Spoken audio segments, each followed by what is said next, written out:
Depuis Angoulême avec Johan Sfar, salut. Je crois que ça fait 8 ans que vous n'étiez pas venu ici. La dernière fois que je suis venu, Lewis Trondheim a eu le Grand Prix, donc ça fait longtemps et je suis ravi de revenir à Angoulême. Pourquoi? Angoulême, ça représente quoi dans ce grand patrimoine de la bande dessinée française? C'est juste le plus grand festival au monde pour les bandes dessinées, donc c'est quand même vraiment pas mal. Et c'est un lieu qui résonne de toutes les questions que se pose notre société au niveau des bandes dessinées, mais on vibre à notre façon avec tout ce qui se passe dans le monde. Alors justement, toi, tu as toujours utilisé les questionnements internes, tes propres questionnements, pour enrichir tes bandes dessinées, les nourrir et même inventer des personnages, c'est ça? Moi j'ai d'un côté des BD imaginaires comme Le Chat du Rabbin, et de l'autre côté mes carnets où je raconte ma vie, et forcément c'est pour eux, ça se répond quand je suis joyeux dans mes carnets, je suis joyeux dans mes trucs imaginaires, et quand c'est un peu compliqué dans la vie quotidienne, mes histoires sont peut-être un peu plus tragiques, quoi. Le tragique a beaucoup alimenté la chronique et ta propre chronique ces derniers temps et ces derniers mois.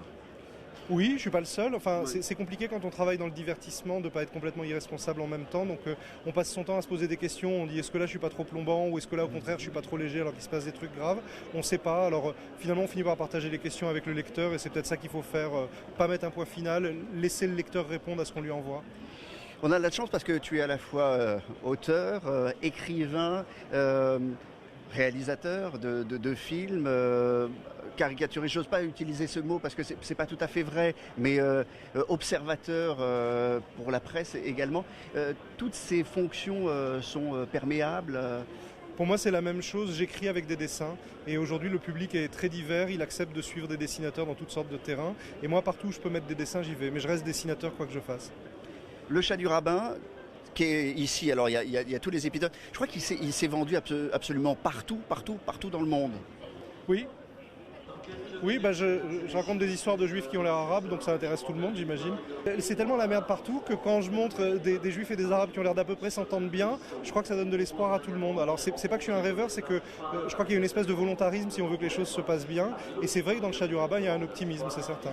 Dernière chose, ça concerne la petite polémique qu'il y a eu ici autour du Grand Prix il y a quelques semaines, le manque de filles, le manque de féminisation de ce Grand Prix. Tu avais pris parti en disant qu'à Angoulême, on devait faire un petit effort. Les choses ont changé, du coup on a fait un petit effort ici. Qu'est-ce que tu en penses? Moi je le prends plutôt à l'envers, je trouve que c'est une très bonne nouvelle de voir qu'on se préoccupe du manque de filles dans ce domaine-là. Je pense que, et au contraire, moi je rendrai hommage aux gens du festival qui arrivent à suivre, à leur rythme parfois un peu tard, les rythmes du monde, mais on voit qu'il y a les mêmes problèmes dans le cinéma, on voit qu'il y a les mêmes problèmes partout. C'est pas mal non de s'ouvrir. Merci beaucoup. Merci. Johan Sfar.